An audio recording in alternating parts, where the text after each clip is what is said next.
a apresentadora de agora é Glícia Fontenelle, que também vai se apresentar para a gente conhecer um pouco o seu currículo. Gente, primeiro, bom dia. Estou super feliz de estar aqui. Quero registrar a minha alegria. Eu comentei com algumas pessoas que achei o Salomão uma pessoa muito educada, muito cortês. E, na minha concepção, é uma das coisas que mais falta nesse mundo. E aí, a alegria veio porque não é só em Salomão que eu encontrei essa acolhida. Muitos aqui com quem eu falei, né, foram muito calorosos. Assim, realmente estou bem surpresa, positivamente, com esse calor humano que eu recebi de vocês.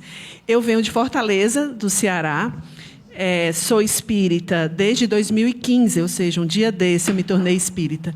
Conheci a doutrina aos 16 anos, em 92, mas só fui ler o Livro dos Espíritos em 2015. E foi depois da leitura do Livro dos Espíritos que eu disse, tá aí, é esse negócio aí mesmo. Tá, então, as minhas observações que eu trago para vocês, mais em forma de ensaio do que efetivamente de artigo, são algumas reflexões que estão em torno de alguns dos princípios espíritas, né? Digamos que eu encontrei no espiritismo o que me inquietava no meu marxismo, porque sou marxista. O pessoal diz assim, você é dinossauro. Eu sou assim, sou. Se é esse o nome que você quer me dar, então eu sou. Né? Então, o espiritismo me trouxe uma lacuna que eu encontrava no materialismo histórico e nas propostas, na análise do Capital por Marx e nas propostas que ele trouxe.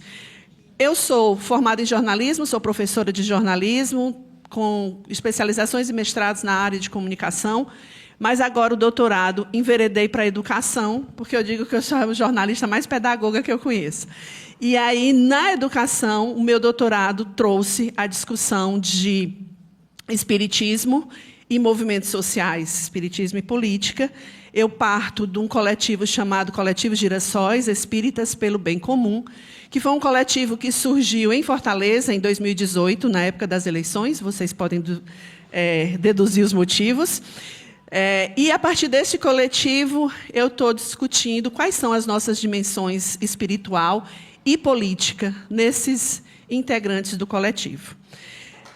Mas, para cá, o que eu trouxe foi essa reflexão que se chama A Revolução Humanitária pelas Veredas do Espiritismo, uma estratégia para combater a exploração capitalista. O texto é composto dessa estrutura, tá?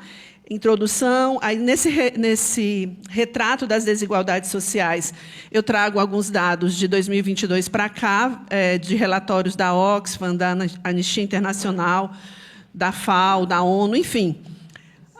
Alguns registros que deixam muito evidente a desigualdade, né? Não estou situada em um local, então não falo do Brasil em específico, falo do mundo como um todo.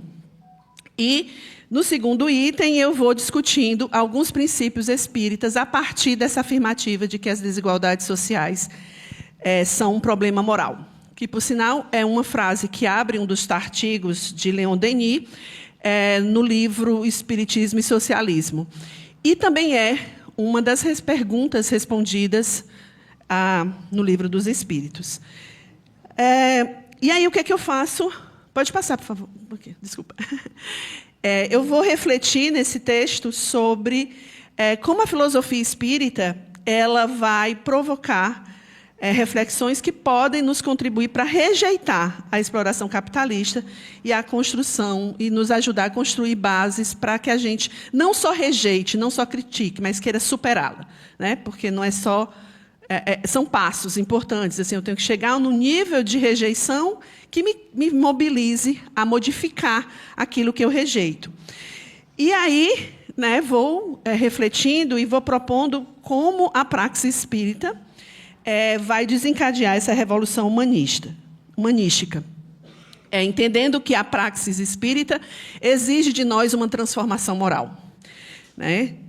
No conhecimento espírita, ou seja, o conhecimento sobre mim como um ser espírito, um ser imortal, uma alma que reencarna, e, ao mesmo tempo, um conhecimento do universo espiritual, universo moral que me cerca, na relação com esse mundo corpóreo em que eu vivo, vai, pelo menos, me dar a oportunidade de estimular em mim alterações no meu modo de proceder e de me reconhecer e de viver, portanto, em sociedade, na família e na intimidade de nossa alma.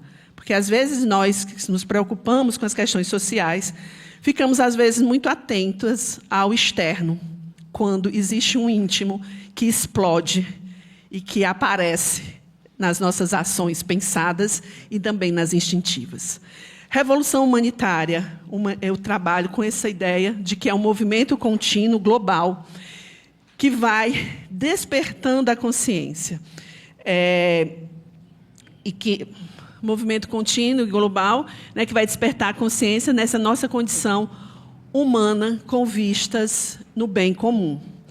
E aí, como bem comum, né, eu chamo a atenção para 2 aspectos: a origem vinculada a Platão, a Sócrates e a Platão, de uma sociedade, de uma cidade ideal, em que as pessoas se reuniam para, numa democracia direta, pensar coletivamente uma sociedade melhor de se viver.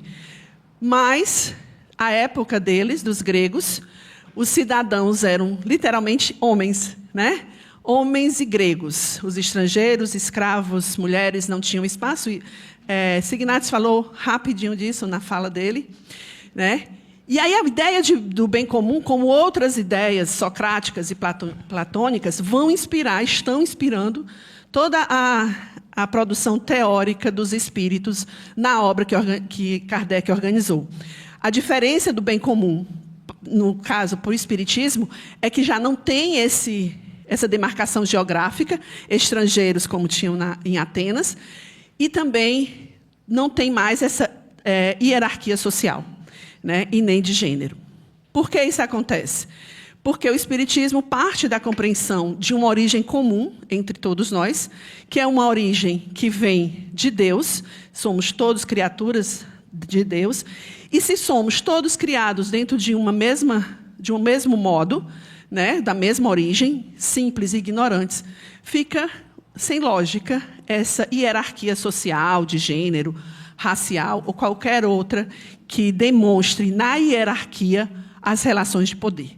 Porque é importante a gente entender que o problema aqui não é só dizer que um é superior e o outro é inferior, mas entender que o superior e o inferior estão sendo colocados, classificados por relações de poder que subjugam. Tu és superior e só vai continuar superior se eu continuar inferior.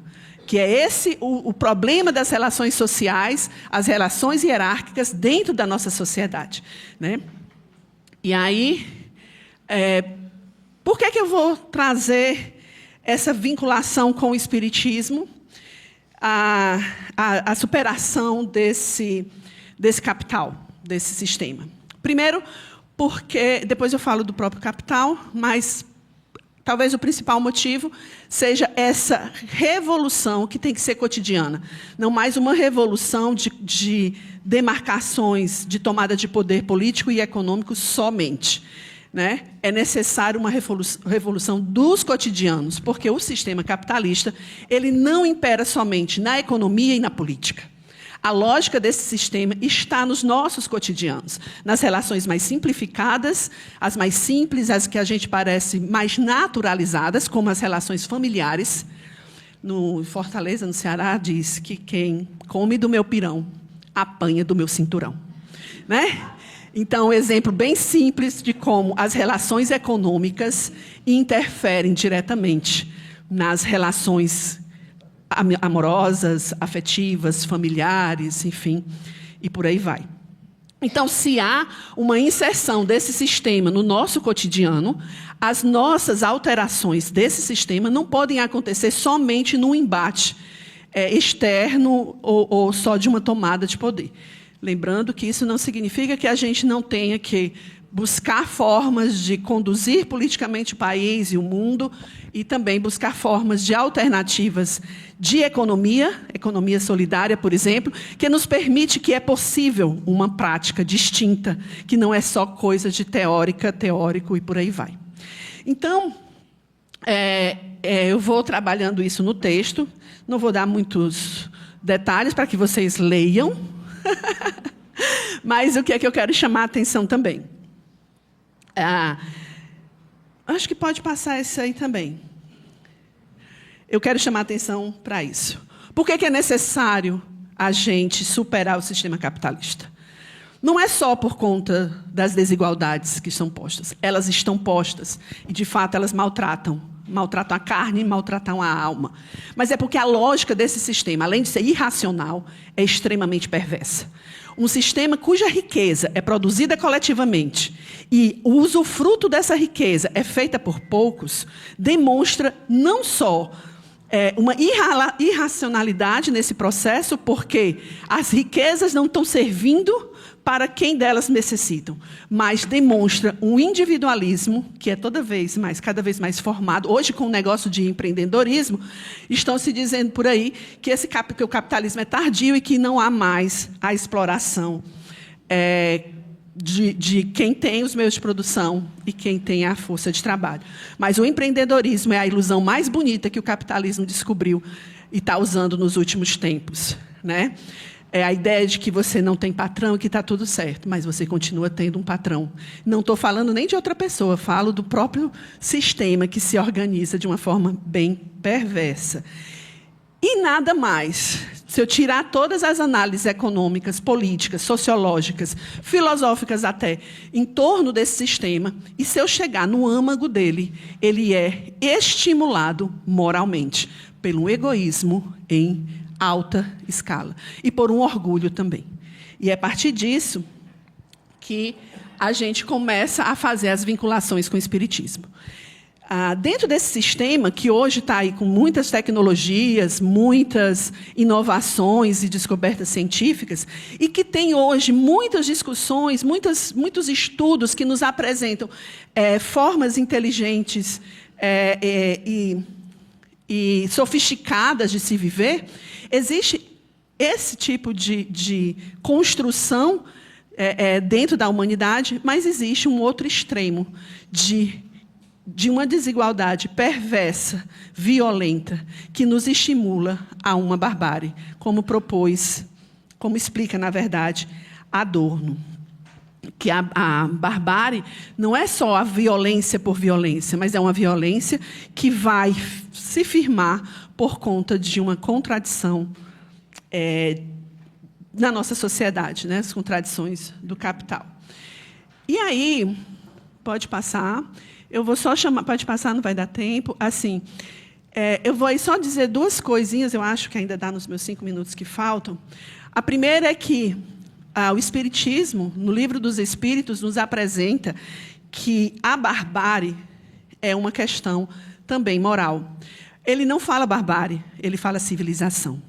Quando os Espíritos nos apresentam que a civilização plena seria aquela vivenciada harmonicamente pelo ser humano, com base na justiça, no amor e da caridade, e que eles dizem que a civilização é um processo em construção, que a Terra não teria nenhum povo civilizado propriamente dito, ele nos aponta uma relação direta com a questão espiritual, com a questão moral. Lembrando que moral aqui é o bem conduzir, é a capacidade que o espírito tem de fazer suas escolhas entre o que aproxima o mais da felicidade e o que distancia.